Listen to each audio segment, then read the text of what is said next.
تبارك الذي نزل الفرقان على عبده ليكون للعالمين. وہ وقت ہمیں بخوبی یاد ہے کہ جس وقت مناظر اسلام حضرت العلامہ مولانا امین صفدر اکاڑوی صاحب سب کہہ دو رحمت اللہ علیہ، جب انہوں نے دنیا سے پردہ فرمایا تو علامہ علی شیر حیدری صاحب مد ظلہم جنازے میں موجود تھے. تو شاید آپ میں سے بھی کئی احباب اس جنازے میں موجود ہوں گے. جنازے کے موقع پر وہاں بڑے بڑے اکابرین نے شرکت کی. مولانا علی شیر حیدری صاحب کو جب دعوت دی گئی تو مولانا حیدری صاحب کی آنکھوں میں آنسو تھے. مولانا کافی دیر مائک پہ کھڑے رہے اور سوچتے سوچتے مولانا یوں ہاتھ ہلا کر واپس چلے گئے کہ میرا دم گھٹا جا رہا ہے، مجھ سے کچھ کہا ہی نہیں جا رہا، میں کیا کہوں. اور مولانا امین صفدر اکاڑوی صاحب رحمت اللہ علیہ کے جسد کے سر کے حصے کی جانب ان گناہگار آنکھوں نے دیکھا کہ علامہ علی شیر حیدری جیسا مناظر اور وکیل اس ناموس صحابہ ان کے سر کے پاس بیٹھ کر رویا کہ امین صفدر اکاڑوی صاحب جب مجھے کوئی مسئلہ درپیش ہوتا تھا تو میں یہاں آیا کرتا تھا، اب میں کس کے پاس جاؤں گا. ان کے جانے کے بعد ایک ایسا خلا پڑا جس خلا کا پر ہونا ناممکنات میں سے تھا. اور ہمارے مسلک کے وہ احباب، علماء دیوبند مکتبہ فکر کے وہ احباب جن سے اپنے علاقہ میں، اپنے گاؤں میں، اپنی بستی میں، اپنی مسجد میں، کسی نہ کسی علاقہ میں گستاخ صحابہ اور گستاخ امام اعظم ابو حنیفہ سے جب کہیں ٹکراؤ ہوتا تو وہ پریشان ہوتے کہ پہلے تو حضرت اکاڑوی صاحب موجود تھے، اب اس بات کا جواب کون دے گا. تو اللہ تبارک و تعالی نے اس موقع پر بھی آپ کو اور مجھے مایوس نہیں کیا.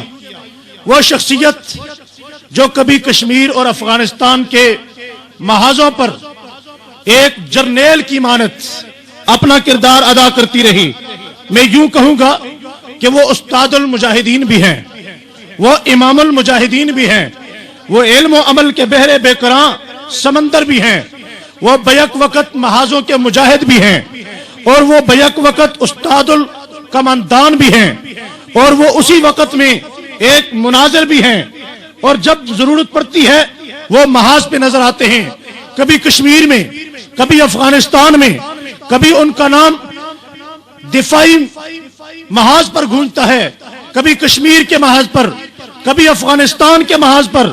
اور اسی طرح جب ضرورت پڑتی ہے تو وہ مناظرے کے میدان میں نظر آتے ہیں. آج امین صفدر اکاڑوی کے چہرے میں آپ کے اور میرے درمیان آپ کی اور میری امید کی امنگ اور کرن اور سورج اور چاند بن کر ابھرنے والے آپ کے اور میرے محبوب رہنما تشریف لاتے ہیں. آج کی اس بارات کے دھولا اس پروگرام کے مہمان خصوصی جناب آپ کے اور میرے محبوب رہنما فاتح غیر مقلدیت حضرت العلامہ مولانا الیاس گھمن صاحب. نعرہ تکبیر، نعرہ تکبیر، شان رسالت، شان رسالت، رہبر اور رہنما. آپ کی آواز ختم ہو گئی ہے. رہبر اور رہنما، ہاتھ ہلا کے، رہبر اور رہنما، رہبر اور رہنما، مصطفیٰ کا ہم سفر، مصطفیٰ کا ہم سفر، مصطفیٰ کا ہم سفر، گلی گلی نگر نگر، گلی گلی نگر نگر، گلی گلی نگر نگر، جامع القرآن، جامع القرآن، ناشر القرآن، چمن چمن کلی کلی، چمن چمن کلی کلی، چمن چمن کلی کلی، حضرت مولانا الیاس گھمن صاحب.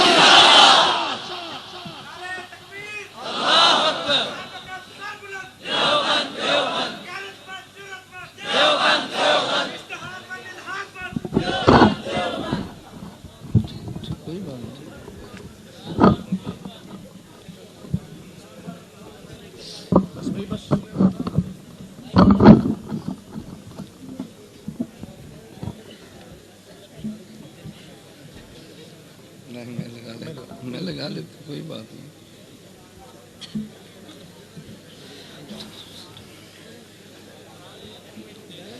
الحمد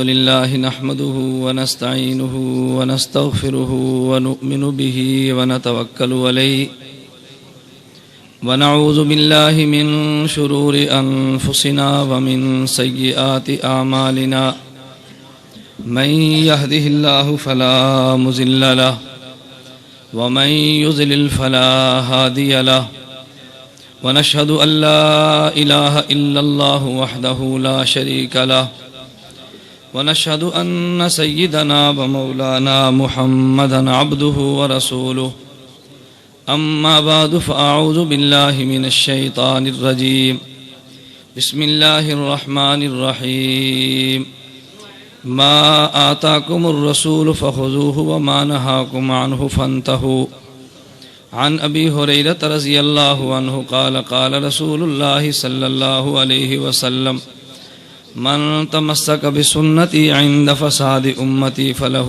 أجر 100 شهيد.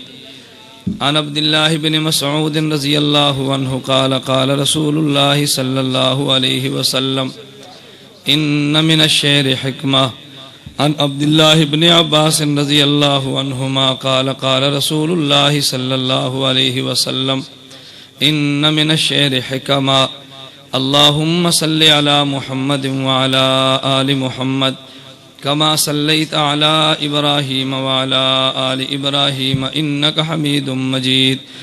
اللهم بارك على محمد وعلى آل محمد كما باركت على إبراهيم وعلى آل إبراهيم إنك حميد مجيد.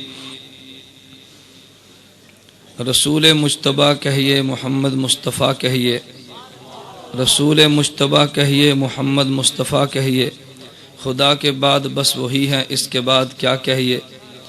شریعت کا ہے یہ اسرار ختم الانبیاء کہیے، محبت کا تقاضا ہے کہ محبوب خدا کہیے. شریعت کا ہے اسرار کہ ختم الانبیاء کہیے، محبت کا تقاضا ہے کہ محبوب خدا کہیے. جب ان کا ذکر آئے دنیا سراپا گوش ہو جائے، جب ان کا نام آئے مرحبا صلی اللہ کہیے. محمد کی نبوت دائرہ ہے نور وحدت کا، اسی کو ابتدا کہیے اسی کو انتہا کہیے. میری سرکار کے نقش قدم ہے جنت کے فاصلے، یہی وہ منزل ہے جس کو مغفرت کا راستہ کہیے.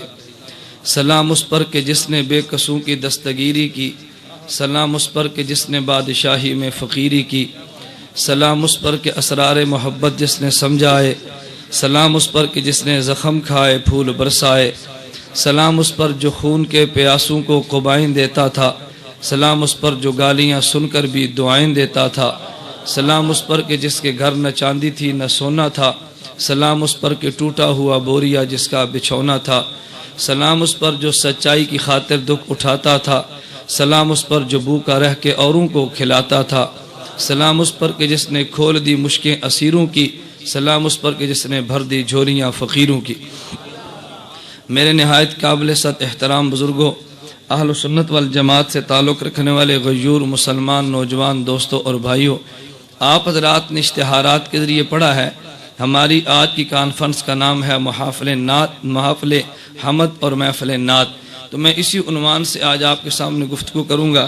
ہر خطیب کا اپنا ذوق اور مزاج ہے، میری آپ اس کو مجبوری سمجھیں یا کمزوری سمجھیں کہ اسٹیج پر اسی موضوع پر گفتگو کرتا ہوں جو اشتہار پر دے دیا جائے.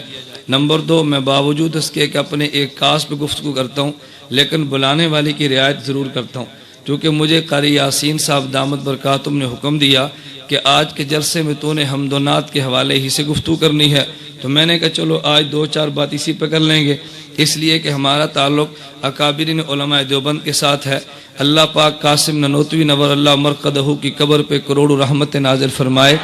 قاسم العلوم والخیرات مولانا قاسم ننوتوی نے ایک ننار کے نیچے جو چھوٹا سا پودا، اس کے مولانا قاسم ننوتوی نے ایک ننار کے نیچے جو چھوٹا سا پودا، اس کے نیچے ایک چھوٹا سا مدرسہ قائم کیا جو آج دارالعلوم دیوبند کی صورت میں ایک عظیم یونیورسٹی بنا، اس درخت کے نیچے سے ایک استاذ جس کا نام شیخ الہند محمود حسن تھا اور ایک شاگرد جس کا نام محمود حسن تھا، پڑھنے والا بھی محمود اور پڑھانے والا بھی محمود، جس نے پڑھایا اس کے نام میں بھی حمد تھا، جس نے پڑھا اس کے نام میں بھی حمد تھا۔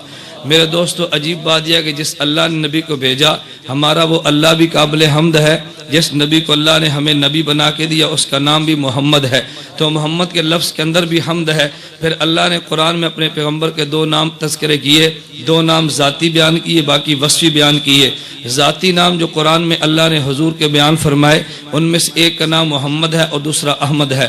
میرا اللہ چاہتا تو اپنے نبی کو اور نام بھی دیتا، لیکن اللہ نے نبی کے لیے نام محمد تجویز کیا، اس لیے کہ اگر اللہ ہمارے نبی کو نام کریم دیتا تو کریم کا معنی ایک ہوتا، اللہ نبی کو نام رحیم دیتا تو معنی ایک ہوتا، اللہ نبی کو نام رؤوف دیتا تو معنی ایک ہوتا۔ اللہ نے پیغمبر کو نام محمد دیا، کیوں؟ اس لیے کہ اللہ کے کائنات میں خزانے میں، اللہ کی اس کائنات میں، اللہ کے خزانے میں ایک شخص تھا جس کا نام اللہ نے محمد تجویز کیا، اور جس کو اللہ نے ختم نبوت کا تاج پہنایا۔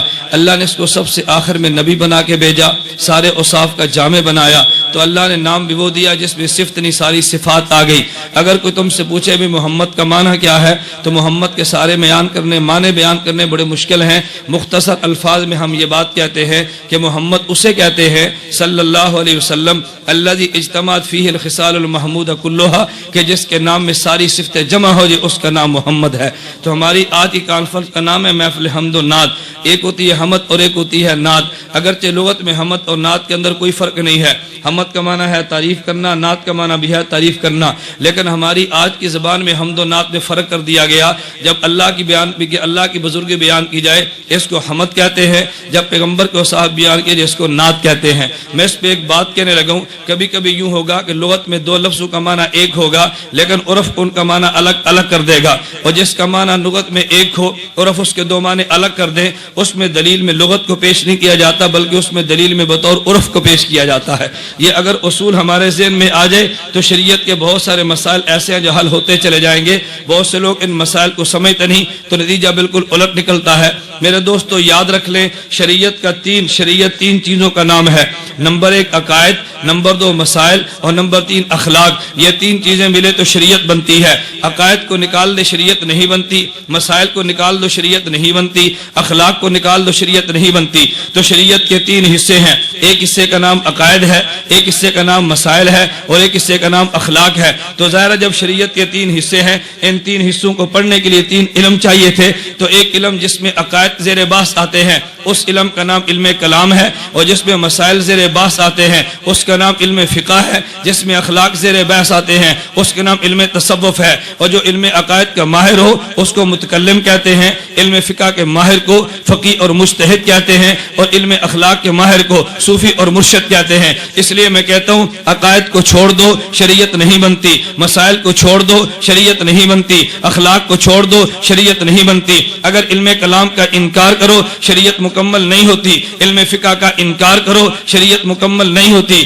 علم اخلاق کا انکار کرو شریعت مکمل نہیں ہوتی۔ علم کلام کے ماہر متکلم کو چھوڑ دو، علم کلام نہیں آتا۔ فقہ کے ماہر فقی کو چھوڑ دو، علم فقہ نہیں آتا۔ علم اخلاق کے ماہر صوفی کو چھوڑ دو، علم اخلاق بھی نہیں آتا۔ اس لیے اگر تم پوری شریعت پہ عمل کرنا چاہو تمہیں متکلم کے دروازے پہ آنا پڑے گا، اگر شریعت پہ عمل کرنا چاہو تمہیں فقی کے دروازے پہ دستک دینا پڑے گی، اگر شریعت پہ عمل کرنا چاہو تمہیں مرشد کے دروازے پہ دستک دینی پڑے گی۔ آؤ پھر دارالعلوم دیوبند کے بانی مولانا قاسم نانوتوی، اللہ تیری قبر پہ کروڑوں رحمت نازل فرما دے۔ مولانا قاسم نانوتوی وہ تھا جو بیک وقت متکلم بھی تھا، بیک وقت فقی بھی تھا، بیک وقت وہ صوفی اور مرشد بھی تھا۔ اگر دنیا والوں تمہیں یہ ساری نعمتیں ایک جگہ پہ لینی چاہو علماء دیوبند کے دروازے پہ آؤ۔ علماء دیوبند کے دروازے پہ تمہیں علم کلام بھی ملے گا، ان کے دروازے پہ علم فقہ بھی ملے گا، ان کے دروازے پہ علم اخلاق بھی ملے گا۔ دیوبند کے پاس آؤ گے تمہیں کلام کرنے والا متکلم بھی ملے گا، فقی جزئیہ بیان کرنے والا فقی بھی ملے گا، اور خانقاہ میں تزکیہ اور تصوف کے درس دینے والا تمہیں صوفی اور مرشد بھی ملے گا۔ یہ تینوں بیک وقت چاہیے تو تم آؤ۔ اس کے لیے اللہ نے علماء دیوبند کی صورت میں دنیا میں شریعت کو عام کر دیا۔ میرے دوستوں میں کہنا یہ چاہتا ہوں اب دیکھ لیے متکلم ایک لفظ ہے. متکلم کا معنی اگر تم تبلیغی جماعت میں جاؤ گے پوچھو متکلم کسے کہتے ہیں, وہ کہے گا گشت میں بات کرنے والے کو. اگر مدرسے میں آگے پوچھو وہ متکلم کسے کہتے ہیں, وہ کہے گا علم کلام کے ماہر کو. اگر تم نحوی کے پاس جو کو متکلم کسے کہتے ہیں, وہ کہتے ہیں صیغہ واحد یہ متکلم کا ہے, یہ صیغہ جمع متکلم کا ہے. متکلم تو لفظ ایک ہی ہے نا, لغت میں معنی ایک ہے, لیکن علم کلام میں جاؤ متکلم اور ہوگا. علم تم تو تبلیغی جماعت میں جاؤ متکلم کا معنی اور ہوگا. تم نحو والوں کے پاس سر والوں کے پاس جاؤ متکلم کا معنی اور ہوگا. اس لیے میں بات کہنا چاہتا ہوں, اگر کسی آدمی نے فقہ پہ اعتراض کرنا ہو, اگر کسی آدمی نے دیوبندیت پہ اعتراض کرنا ہو, اگر کسی نے حنفیت پہ اعتراض کرنا ہو, پھر میں تم سے یہ بات پوچھوں گا کہ تم نے اعتراض کیا یہ مسئلہ فقہ کا تھا, مسئلہ عقیدے کا تھا, مسئلہ تصوف کا تھا. بعض لوگوں نے اعتراض یوں کیا کہ مسئلہ تصوف کا لیا اور کہا تمہارا عقیدہ ٹھیک نہیں ہے, اس لیے کہ تمہارے قاسم ندوی نے یوں لکھا تمہارا عقیدہ ٹھیک نہیں ہے, حاجر مہاجر مکی نے یوں لکھا تمہارا عقیدہ ٹھیک نہیں ہے, رشید احمد گوہی نے یوں لکھا. تو فوراً میں سوال کرتا ہوں میرے دوست تو یہ تو بتا جو تو نے عبارت بیان کی ہے اس عبارت کا تعلق عقیدے سے ہے, اس کا تعلق فقہ سے ہے, اس کا تعلق تصوف سے ہے, یہ تجھے بتانا پڑے گا. کہتا ہے کوئی فرق نہیں ہے. میں نے کہا فرق تو ہوگا نا. اگر ایک آدمی قاری یاسین صاحب کی درج حفظ کی کلاس میں آئے اور اگر قاری صاحب کے میرے بچوں کا امتحان لو اور ان کے بچے سے میں پوچھوں بیٹا تم کلمہ پڑھو, وہ کہتا ہے بسم اللہ الرحمن الرحیم, آپ بتاؤ جواب ٹھیک دیا یا غلط دیا؟ اب توجہ رکھنا. میں نے پوچھا بیٹا کلمہ بتاؤ, کہتے ہیں بسم اللہ الرحمن الرحیم, جواب ٹھیک تھا یا غلط تھا؟ اب سب نے کہا جی غلط تھا. اچھا یہاں سے میں چلا گیا, ان کے کلاس کا لڑکا تو فیل ہو گیا. اب ساتھ میں گیا, وہاں پہ مولانا حسن صاحب دامت برکاتہم وہ نحو پڑھا رہے تھے. تو مولانا نے فرمایا آپ ہمارے مدرسے میں آئے ہیں, میرے بچوں کا امتحان لو. میں ان بچوں سے پوچھنے لگا تو باہر دیکھا کہ لڑکا گالی دے رہا تھا. میں نے کہا بھائی یہ باہر والا لڑکا کیا کہتا ہے؟ طالب علم نے کہا استاد جی کلمہ پڑھتا ہے. یہ کیا پڑھتا ہے؟ جواب ٹھیک ہے یا غلط؟ سبحان اللہ, جواب ٹھیک ہے یا غلط؟ بھائی نحو کی زبان میں گالی کو کلمہ نہیں کہتے. نحویوں سے پوچھو کلمہ کسے کہتے ہیں, تو نحوی کیا کہے گا؟ لفظ وضع لمعنی مفردن مفردن مفردن, وہ معنی یہ بیان کرے گا نا. تو گالی بھی تو کلمہ ہے نا. اب دیکھو اگر تم حفظ کی کلاس میں آؤ گے تو یہاں بسم اللہ بھی کلمہ نہیں بنتا, اور نحو کی کلاس میں آؤ گے تو گالی بھی کلمہ بنے گی. تو معلوم کیا ہوا, اگر تمہیں کلمے کی تعریف کرنی ہے نحو والوں کے پاس آؤ گے کلمہ اور ہوگا, حفظ والوں کے پاس آؤ گے کلمہ اور ہوگا. میرے دوستو میں یہ بات کہنا چاہتا ہوں, اگر تم نے سوال عقیدے پہ کیا تو کتابیں عقیدے کی کھلے گی, اگر تصوف پہ کیا کتاب تصوف کی کھلے گی, اگر فقہ پہ کیا کتاب فقہ پہ کھلے گی. تصوف کی بات سے زیر باس لا کے عقیدے پہ اعتراض مت کر, فقہ کی بات کو زیر باس لا کے عقیدے پہ باس مت کر, یہ تیری جہالت کی دلیل ہے. تو تینوں میں فرق نہ کر سکا اور دیوبندی تینوں میں فرق کرتا ہے, اس لیے دیوبندی کبھی دھوکے کا شکار بھی نہیں ہوتا.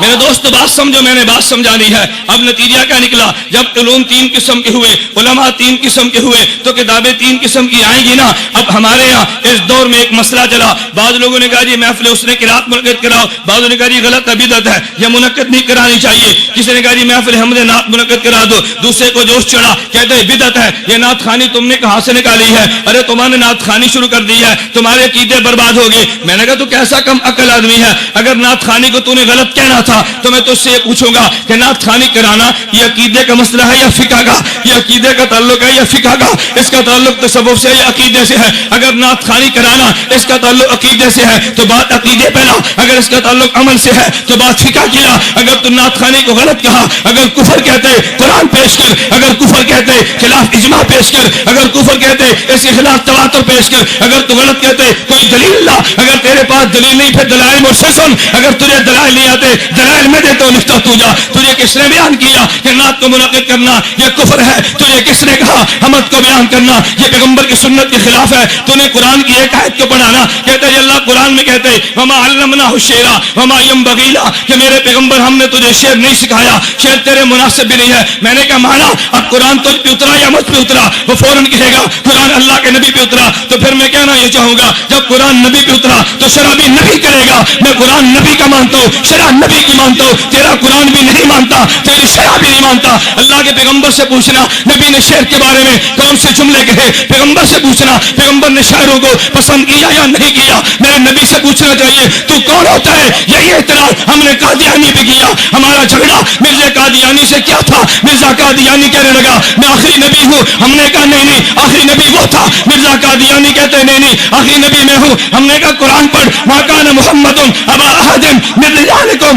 ولکن رسول اللہ وخاتم النبیین۔ مرزا قادیانی کہتے خاتم کا معنی ہے مہر، جو نبیوں پہ مہر لگانے والا، خاتم النبیین۔ مرزا قادیانی کہتے خاتم کا معنی ہے مہر، جو نبیوں پہ مہر لگانے والا، وہ نبی تھا جس پہ مہر لگی وہ نبی بن گیا۔ کہ لغت کو اٹھاؤ، خاتم النبیین کا معنی نبیوں کی مہر، تو میں نے مانا تو ٹھیک کیا۔ ہم نے قادیانی سے کہا آخری نبی ہمارے آقا ہے، تو دجال ہے، تو نبی نہیں ہو سکتا۔ قادیانی کہتے تم آج پڑھو، ہم نے کہا ما کان محمد ابا احد من رجالکم ولکن رسول اللہ وخاتم النبیین۔ اس کا معنی آخری نبی۔ قادیانی نے آیت یہی پڑھی، آیت میں نے بھی یہ پڑھی، میں کہتا ہوں آخری نبی، وہ کہتے ہیں نبیوں کی مہر۔ ہم کہتے ہیں قرآن تجھ پہ نہیں اترا، قرآن محمد پہ اترا۔ اگر محمد مارا تیرا بیان کرے تو سچا، میرا بیان کرے میں سچا۔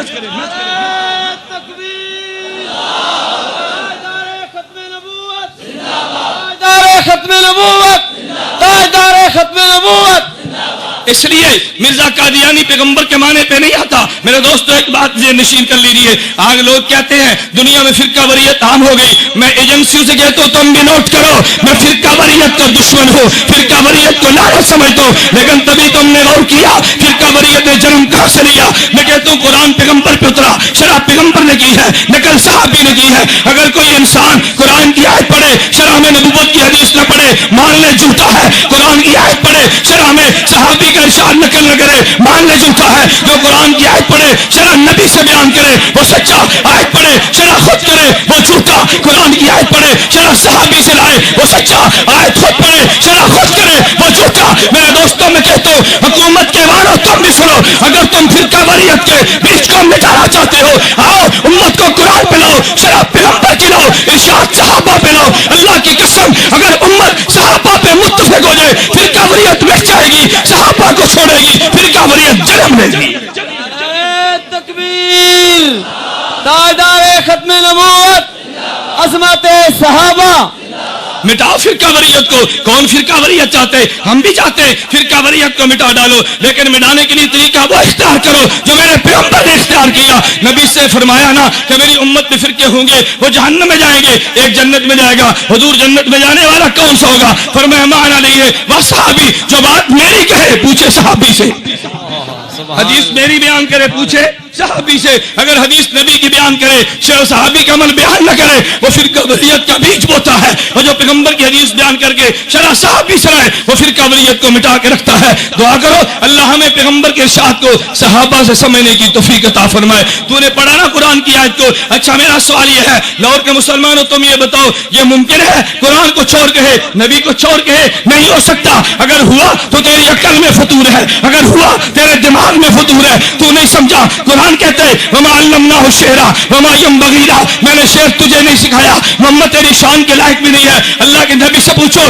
تو رسول اللہ نے کہا ان من الشعر الحکمہ۔ عبداللہ بن مسعود کہتے ہیں ان من الشعر الحکمہ۔ میرے دوستو سنو عبداللہ بن مسعود کون تھا؟ معمولی آدمی نہیں تھا، حضرت امام اعظم ابو حنیفہ اس کا نام حماد تھا، حماد کے استاد کا نام اسود اور ارکمہ تھا، ان کے استاد کا نام عبداللہ بن مسعود تھا، عبداللہ بن مسعود کا نام حضرت رسول اللہ تھا۔ صحابہ سارے میرے سر کا تاج ہے، صحابہ سارے میرا ایمان ہے، صحابہ سارے حجت ہے، لیکن ہر صحابی کی اپنی شان ہے۔ صداقت میں ابو بکر نرالا، عدالت میں فاروق نرالا، شجاعت میں علی نرالے، سخاوت میں عثمان نرالا، سیاست میں معاویہ نرالا، کتابت میں زید یہ نرالا، امانت میں ابو عبیدہ یہ نرالا۔ میں مانتا ہوں لیکن ایک بات میں عبداللہ بن مسعود نرالا ہے، خدا کی قسم 1,24,000 صحابہ میں سے عبداللہ بن مسعود وہ طرح صحابی ہے جس کا نام لے کے پیغمبر نے کہا ما حدثکم ابن مسعود فصدقوہ، جو حدیث عبداللہ بن مسعود بیان کرے سچا ضرور مان لینا۔ نعرہ تکبیر، تاجدار ختم نبوت، عظمت صحابہ۔ عبداللہ بن مسعود عام صحابی نہیں ہے، میں نے اس لیے حدیث کے لیے انتخاب کیا عبداللہ بن مسعود کا۔ میرے دوستو عبداللہ بن مسعود وہ صحابی ہیں، اٹھا بخاری کو، اللہ کے پیغمبر نے فرمایا استقر القرآن من اربعۃ، اگر قرآن پڑھنا ہو میرے 4 صحابہ سے پڑھو، اور پہلے نام پیغمبر نے عبداللہ بن مسعود کا لیا۔ یہ سرا پیغمبر قرآن کی غلط کرتا تھا۔ عبداللہ بن مسعود کی بات مانو، یہ تیری مان لوں، نہیں ہوگا، میں بات مانوں گا عبداللہ بن مسعود کی۔ کیوں؟ میرے پیغمبر دنیا سے چلے گئے، صحابہ کے حوالے کر کے گئے۔ آج لوگ کہتے ہیں تم نے کلمہ نبی کا پڑھا، ہم کہتے ہیں یہ نبی کا پڑھا، کہتے ہیں پڑھو کلمہ لا الہ الا اللہ محمد رسول اللہ، کلمہ نبی دا پڑھیا گل عمر دی من دیو، کلمہ نبی دا پڑھیا گل عثمان دی من دیو، کلمہ نبی دا پڑھا گل تو علی دی من دیو۔ دیکھو دجال اور کذاب اپنی زبان کو لگام دے، ہم نے کلمہ نبی کا پڑھا۔ نبی نے فرمایا میں دنیا سے جا رہا ہوں، صحابہ چھوڑ کے جاتا ہوں، میں دنیا سے جاتا ہوں، ابو بکر کو چھوڑ کے جاتا ہوں، میں دنیا سے جاتا ہوں، عمر کو چھوڑ دیا، میں دنیا میں نہیں ہوگا، ابو بکر کے پاس آنا، ابو بکر نہیں ہوگا، عمر کے پاس آنا، عمر نہیں ہوگا، عثمان کے پاس آؤ، عثمان نہیں ہوگا، علی کے پاس لاؤ، یہ نہیں ہوگے تو میرے صحابہ میں سے جس کے پاس بھی جاؤ گے جہاں وہ جائے گا وہاں تم جاؤ۔ نعرہ تکبیر، تاجدار ختم نبوت، عظمت صحابہ۔ اس لیے تو خاتم الانبیاء نے اعلان کیا، فرمایا ما من احد من اصحابی یموت باحسن الا بعث قائدم الا بعث قائدم ونور لهم یوم القیامہ۔ فرمایا جس سرزمین پہ میرا صحابی وفات پا جائے گا قیامت کو اٹھے گا، ان کا قائد بھی ہوگا، ان کے لیے نور بھی ہوگا۔ میرے دوستوں میں نے عرض کیا میں عبداللہ بن مسعود رضی اللہ عنہ کے فضائل پہ زیادہ بات نہیں کرتا، میں نے کہا عبداللہ بن مسعود نے پیغمبر کی حدیث کو نقل کیا، اور دوسری میں نے روایت پڑھی عبداللہ بن عباس کی۔ عبداللہ بن عباس کون ہے؟ تو نے قرآن کی آیت پڑھی ہے نا؟ میں کہتا ہوں قرآن کی آیت تو نے پڑھی، شرح عبداللہ بن عباس سے لا۔ عبداللہ بن عباس کون ہے؟ عبداللہ بن عباس کی خالہ حضرت میمونہ پیغمبر کے حرم میں تھی۔ عبداللہ بن مسعود عبداللہ بن عباس رات کو گئے، پیغمبر کے گھر میں تھے، رات کو اٹھے، حضور استنجا کے لیے گئے، وضو کے لیے گئے، عبداللہ بن عباس آئے، لوٹا بھر کے حضور کو پیش کیا، فرمایا پانی کس نے بھرا ہے؟ عبداللہ بن عباس نے کہا جی میں نے بھرا۔ نبی خوش ہوئے، کہا یا اللہ اللہم علم التعویل، اے اللہ میرے اس ابن عباس کو، اے اللہ میرے اس بھتیجے کو، میرے چچے کے بیٹے کو، کئی رشتے تھے نا، خالہ کا، ادھر خالہ کی وجہ سے ان کے بھانجے بھی تھے، حضرت عباس کی وجہ سے پیغمبر کے چچے کے بیٹے بھی تھے، امت کی وجہ سے پیغمبر کے صحابی بھی تھے۔ حضور نے دعا مانگی اللہم علم التعویل، اے اللہ میرے ابن عباس کو قرآن کی تفسیر کا علم دے، تفسیر تیری نہیں مانتا ابن عباس کی مانتا ہوں۔ میرا جرم تو یہی نا کہ تیری بات نہیں مانتا، میں صحابہ کی بات مانتا ہوں نا۔ میرے دوست بات کو سمجھو، عبداللہ بن عباس نے فرمایا اللہ کے نبی کا ارشاد نکل گیا، یہ دونوں روایتیں ترمذی میں موجود ہیں، اور حضرت عبداللہ بن عباس یہی میں نے ان من الشعر الحکمہ یہ روایت اٹھا کے دیکھو ترمذی میں موجود ہے۔ عبداللہ بن عباس فرماتے ہیں اللہ کے پیغمبر نے اعلان کیا، عبداللہ بن مسعود فرماتے ہیں اللہ کے نبی نے اعلان کیا ان من الشعر الحکمہ، فرمایا شعر میں اتنی حکمتیں ہوتی ہیں، شعر میں دنائیاں اللہ نے رکھی ہیں، شعر میں اللہ نے حکمتیں رکھی، رب نے دنائیاں رکھی۔ کبھی کبھی انسان نثر میں وہ بات نہیں کہہ سکتا جو شعر میں کہتا ہے، جب پیغمبر گارنٹی دے تو کون ہوتا ہے روکنے والا؟ پھر صرف یہ نہیں، اللہ کے پیغمبر نے اپنی زبان سے اعلان کیا۔ میں نے چند دن قبل مامو کانجن میں ایک بیان کیا، بیان کر کے بننے بعد آ گیا، بعض لوگ بعد میں پہنچے کہتے جی مولانا کو لاؤ، ہم نے مولانا سے مناظرہ کرنے۔ میں نے کہا بھی شوق پورا کر لو، لیکن مناظرے کا طرز وہ ہوگا جو میرے پیغمبر نے دیا ہے، میں تیرے طرز کو قبول نہیں کرتا۔ کہتے وہ کون سا؟ میں نے کہا میرے پیغمبر نے طرز کیا دیا، ایک قبیلہ تھا عرب کا، اللہ کے نبی کے پاس ہے، کہا ہم نے مناظرہ کرنے، فرمایا کرو بھائی تم مناظرے کا شوق پورا کر لو، ہم مناظرہ کرنا چاہتے ہیں۔ فرمایا مناظرہ کون کرے گا؟ انہوں نے کہا یہ ہمارا شاعر کرے گا۔ فرمایا تم شاعر کے لاؤ، حضور نے فرمایا حسان کھڑے ہو جاؤ، ان کا مقابلہ کرو۔ عرب کا شاعر آیا، پیغمبر نے شاعر پیش کیا، انہوں نے کہا ہمارا خطیب مقابلہ کرے گا۔ فرمایا لاؤ، حضور نے فرمایا حسان تم کھڑے ہو کے خطابت کے جوہر دکھاؤ۔ حضور کا شاعر حسان شاعری میں جیتا، حضور کا خطیب حضرت ثابت یہ خطابت میں جیتا۔ دلائل کی باری ہے، نبی نے فرمایا میں دلائل دوں گا۔ میرے دوستو میں نے ان سے کہا، میں کہتا ہوں اگر تمہارا دکاندار آئے گا میں دکاندار لاؤں گا، تمہارا پروفیسر آئے گا پروفیسر لاؤں گا، مناظر تم لاؤ میں خود آؤں گا، مناظر تم لاؤ میں خود آؤں گا۔ میں نے کہا میں نے پیغمبر کی حدیث بیان کی، جھٹلاؤ میری روایت کو، انکار کر دو نا۔ سامنے شاعر آیا تو نبی نے کس کو پیش کیا؟ شاعری غلط جو تھی پھر نبی نے پیش کیوں کیا؟ شاعری تو غلط ہے نا، نبی نے کیوں پیش کیا؟ ادھر سے شاعر آیا، پیغمبر نے شاعر پیش کیا، ادھر سے خطیب آیا تو نبی نے۔ خطابت تو غلط ہے نا، یہ تو بازو چڑھاتے ہیں، یہ تو خلاف سنت باتیں کہتے ہیں، یہ میرا عنوان نہیں ہے، ورنہ میں خطابت پہ دلائل لاتا۔ میرے دوستو خدا کی قسم میں دیوبندیت کے ایک رخ پہ بحمد اللہ دلائل رکھتا ہوں، تم سٹیج لگاتے جاؤ میں دلائل دیتا جاؤں گا۔ میں نے ایک جلسے میں علماء سے کہا، میں نے کہا تم کہتے ہو نا جب خطیب تقریر کرتا ہے تقریر سے قبل کہتے میں نے تمہید باندھی ہے، بیان بعد میں کروں گا، یہ بھی پیغمبر سے ثابت ہے۔ میں نے کہا میں دلیل دیتا ہوں یہ پیغمبر سے ثابت ہے۔ تم کہو گے کہاں پہ؟ نبی نے سب سے پہلے خطبہ کہاں پہ دیا؟ کوہ صفا پہ۔ کوہ صفا پہ توحید بھی صاف تھی اور کوہ بھی صاف تھا۔ اللہ نے انتخاب کس کا کیا؟ خالص توحید کے لیے کوہ صفا کا انتخاب کیا۔ حضور نے کیا فرمایا اپنی قوم سے؟ فرمایا میری قوم لبثت فیکم عمرا، میں نے زندگی کی ایک مدت تمہارے اندر گزار دی، حال وجدتمونی صادقا ام کاذبا، تم نے مجھے کیسے پایا؟ مکہ کے قریشی نے کہا وجدنا کا غیر امر جربنا کا غیر امرا، ہم نے کئی بار تیرا تجربہ کیا، ما وجدنا فیک الا صدقا، ہم نے تجھ میں صداقت ہی صداقت پائی۔ حضور نے فرمایا اچھا مجھے سچا مانتی ہو؟ قولوا لا الہ الا اللہ تفلحوا، میں نے کہا علماء، حضور نے فرمایا اچھا مجھے سچا مانتی ہو؟ قولوا لا الہ الا اللہ تفلحوا، میں نے کہا علماء میں آپ سے کہتا ہوں یہ پیغمبر نے قولوا سے خطاب شروع کیا، پہلے ساری تمہید باندھی تھی، پہلے ساری کیا باندھی تھی؟ پہلے حضور نے کیا باندھی؟ لبثت فیکم عمرا حال وجدتمونی صادقا ام کاذبا، انہوں نے کہا جربنا کا غیر مرہ ما وجدنا فیک الا صدقا۔ تمہید کسے کہتے ہیں؟ تمہید المقدمات کا نام ہے، سامع المقدمات کو مان اگلی تقریر تسلیم کر لیتا ہے۔ یہ پیغمبر نے مقدمات قائم کیے نا، اب تمہارے اشکال کیا ہوگا؟ کہتے جی حضور نے نام تو نہیں رکھا تھا نا، میں نے ایک جگہ پہ بیان کیا تو والوں کو چرت ہوتی ہے نا، کہتے تم تقلید کو مانتے ہو، میں نے کہا جی مانتا ہوں، کہتے قرآن سے پیش کرو، قرآن میں لفظ تقلید دکھاؤ ہم مقلد ہو جائیں گے۔ میں نے کہا اگر تم سے کوئی یہ بات کہہ دے قرآن سے لفظ توحید دکھاؤ ہم موحد ہو جائیں گے، تم توحید کا لفظ پیش کرو۔ کہتے مولانا قرآن نہیں کہتا قل یا ایھا الکافرون لا اعبد ما تعبدون، قرآن نہیں کہتا قل هو اللہ احد، قرآن نہیں کہتا ادعوا ربکم، قرآن نہیں کہتا یہ سب توحید ہے۔ میں نے کہا میرے دوست قل هو اللہ احد یہ توحید کا معنی ہے، توحید کا لفظ نہیں ہے۔ اور اسی طرح واتبع سبیل من اناب الی، تقلید کا معنی ہے، لفظ تقلید نہیں ہے۔ ولی الامر منکم تقلید کا معنی ہے، تقلید کا لفظ نہیں ہے، توحید کا لفظ نہیں، توحید کا معنی قرآن میں موجود ہے۔ میں کہتا ہوں توحید کا معنی قرآن میں ہے، توحید کا لفظ نہیں ہے، تقلید کا معنی قرآن میں ہے، لفظ نہیں ہے۔ اگر لفظ نہیں تھا تقلید کا انکار کرنا ہے پھر توحید کا بھی انکار کرتے،